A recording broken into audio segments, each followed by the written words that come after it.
yung nanay ko. Hindi ikaw yung... Mama Arlene. Sa unang pagkakataon po, napanood po niya ako sa concert. Sa concert ka. Thank you. Wala man na si Daddy Joe. Ikaw naman yung pumalit sa tabi niya to be here for me. So, salamat sa presensya ninyo. And kay Nonoy, my half-sibling, but I really don't consider them as my half-brothers and half-sisters. I embrace them all. Walang half-half dito. Lahat kayo mahal ko. Alright. At syempre, tissue kasi, hindi ko alam kung tear-proof or waterproof ba itong makeup ko. Kaya may makeup-proof ba to? Ay, waterproof ba itong binigay mo sa akin? Ay, but anyway, at isa po sa pinaka-importanting tao po sa buhay ko na talagang umalalay sa akin for how many years. And literal na wala po ako sa stage na ito ngayon kung hindi dahil sa kanya. Ang aking manager and mama. Yung pangalawang mama ko, parang hindi na rin pangalawang mama, parang nanay ko na rin talaga. Miss Arlene Meyer, thank you. Grabe yung pagod natin, ate. Iba na tayo. Malapang naman po natin siya sa lahat ng paghihirap and guidance and walang sawang paniniwala sa akin, patience and all. Lahat na po talaga. Salamat. Tissue ng anong restaurant po to? Ha? Okay lang po. Kala ko po siya galing Gloria Maris ba? And, siya. Mahirap na kumanta ngayon kasi masakit na yung lalamunan ko, but, ay, ito may bimpo. Tito, hindi mo ba ito pinunas kahit saan? Bago to, okay? Gaya natin sa ba't gusto. Okay. And for our next song, for sure is another favorite ng mga may hilig po humugot at madalas mag-relapse. Joining me on stage, the one and only Mr. Alden Richards.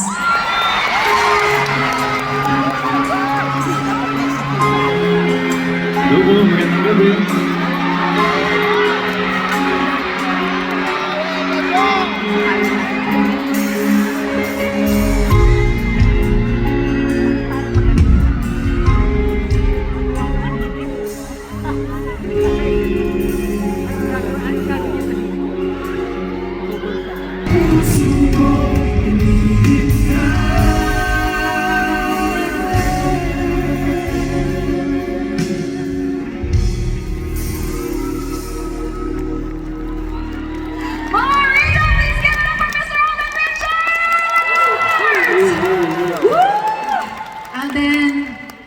Maraming salamat. Alam ko kahit masama yung pakiramdam mo, but you still, yes, of course. Still joined me.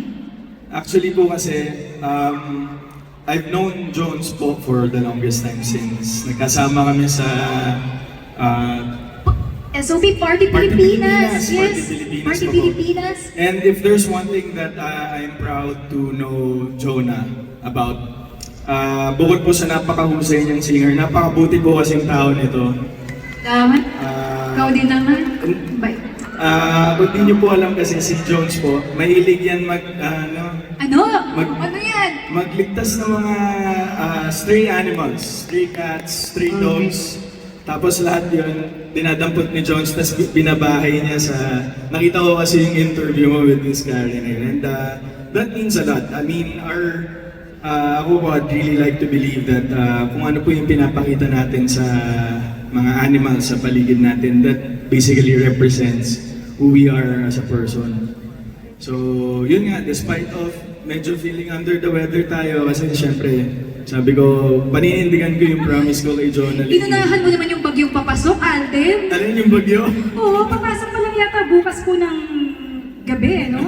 Inunahan mo. Mamayang madaling araw. Oo. But anyways, Jones, gusto ko lang mag-congratulate sa'yo for all the success. You know, 20 years is no joke. especially po sa panahon namin ngayon dito sa entertainment industry, for you to be able to stay for 2 decades is no joke.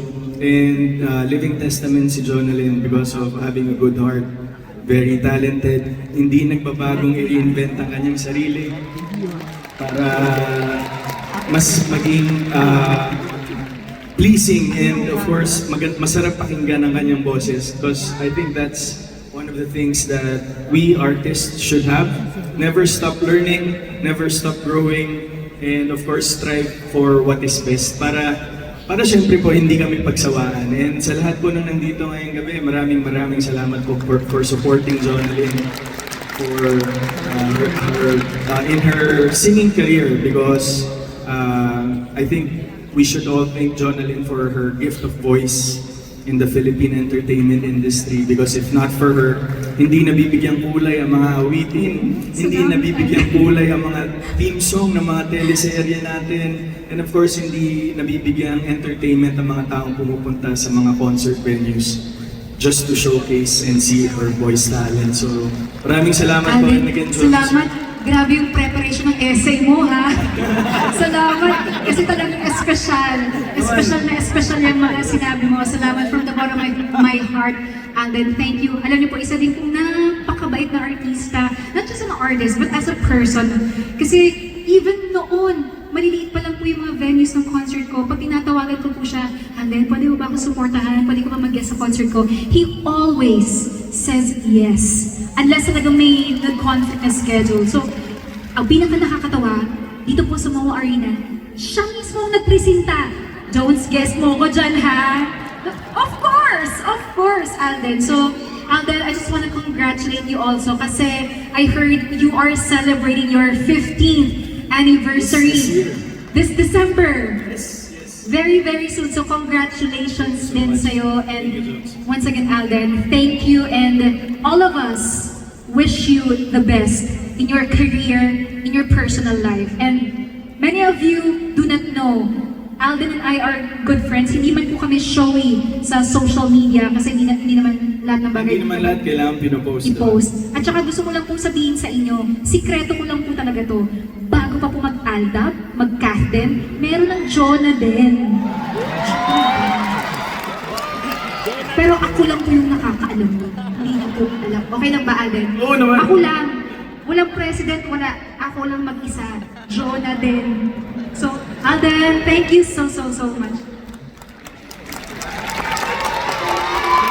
Get well soon. Get well soon. Thank you so much po. Happy birthday! Congratulations.